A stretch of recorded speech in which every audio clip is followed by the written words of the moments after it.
Assalamualaikum warahmatullahi wabarakatuh. Berikut ditampilkan video penelitian terkait penggunaan suspensi karet alam sebagai template pada pembuatan mikrokarir hidroksiapatit yang tahan turbulensi dan suhu tinggi untuk pembiakan stem cell. Dengan skema penelitian fundamental reguler tahun 2025 yang diketuai oleh Profesor Ahmad Fadli STMT PhD dengan anggota Dr. Dimas Pramitanugraha, Dr. Febril Huda STMT, dan Kori Dian Alfarisi STMT dari Universitas Riau. Tujuan dari penelitian ini adalah untuk mengembangkan mikrokarir hidroksiapatit yang dibuat menggunakan template suspensi karir alam Indonesia untuk memperluas permukaan media mikrokarir, tahan dari kerusakan akibat turbulensi dan suhu yang tinggi. Kebaruan penelitian ini terletak pada penggunaan karet alam Indonesia sebagai agen pembentuk pori yang ekonomis sekaligus mampu meningkatkan luas permukaan serta ketahanan mekanis dan termal mikrokarir hidroksiapatit secara signifikan. Prosedur penelitian ini diawali dengan membersihkan cangkang telur dari membrannya yang kemudian dicuci bersih untuk menghilangkan kotoran-kotoran makro. Cangkang telur yang sudah bersih di oven selama 2 jam pada temperatur 110 derajat Celcius. Setelah itu, cangkang telur digerus menggunakan lumpang dan mortar, kemudian diayak dengan menggunakan ayakan yang berukuran 100 mesh.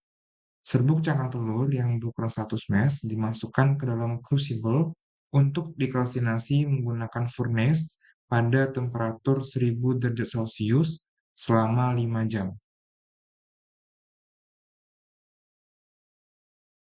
Larutan kalsium dibuat menggunakan senyawa CaO yang ditimbang sesuai dengan massa yang diinginkan. Kemudian serbuk CaO ditambahkan dengan HNO3 pekat sedikit demi sedikit sambil diaduk hingga serbuk CaO larut secara sempurna. Setelah larut, larutan CaO dan HNO3 pekat dimasukkan ke dalam labu ukur 100 ml, kemudian ditambahkan aquabides hingga tanda tera. Kemudian larutan dihomogenkan. Setelah homogen, pH larutan dicek secara berkala dan ditambahkan amonium hidroksida untuk mencapai pH 10 dan kemudian ditambahkan larutan buffer basa sebanyak 3 tetes. Larutan fosfat dibuat dari padatan diamonium hidrogen fosfat yang ditimbang sesuai dengan massa yang diinginkan. Kemudian padatan diamonium hidrogen fosfat dilarutkan menggunakan Aquades. Larutan fosfat pekat dimasukkan ke dalam labu ukur 100 ml dan ditambahkan aquabides hingga tanda tera. Kemudian larutan dihomogenkan. Larutan fosfat ditambahkan amonium hidroksida hingga mencapai pH 10. Setelah mencapai pH 10, kemudian larutan ditambahkan buffer basa sebanyak 3 tetes. Pada tahap reaksi, larutan fosfat dimasukkan ke dalam beker glass sebagai reaktor, larutan kalsium dimasukkan ke dalam buret, dan lateks diteteskan secara perlahan ke dalam reaktor. Reaksi terjadi pada temperatur 38 derajat Celcius dan kecepatan pengadukan 300 rpm. Setelah larutan kalsium dan lateks habis, pengadukan tetap dijalankan tanpa pemanasan selama 30 menit.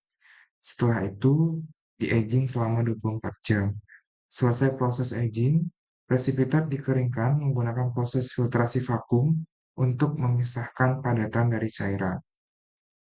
Presipitat yang sudah disaring kemudian dibilas dengan menggunakan aquades hangat, yang kemudian dikeringkan dengan menggunakan oven pada temperatur 110 derajat Celcius selama 5 jam. Presipitat yang kering kemudian dikalsinasi pada suhu 600 derajat Celcius selama 5 jam menggunakan furnace untuk meningkatkan krisalinitasnya. Kemudian akan dilakukan pengujian karakteristik terhadap mikrokarir hidroksiapatit. Adapun pengujian karakterisasi yang dilakukan diantaranya yang pertama karakterisasi BET untuk mengetahui luas permukaan spesifik sampel, kemudian karakterisasi BJH untuk mengetahui ukuran pori, volume pori, dan jenis pori, kemudian karakterisasi SEM-EDS untuk mengetahui morfologi dan mengamati komposisi sampel, dan yang terakhir karakterisasi XRD untuk mengetahui fase yang terdapat dalam sampel, menentukan ukuran kristal dan derajat kristalinitas. Sekian video penelitian ini. Kami mengucapkan terima kasih yang setinggi-tingginya kepada Direktorat Riset, Teknologi, dan Pengabdian kepada Masyarakat yang merupakan bagian dari Direktorat Jenderal Pendidikan Tinggi, Riset, dan Teknologi atas dukungan dan pendanaan yang telah mensupport pelaksanaan penelitian ini.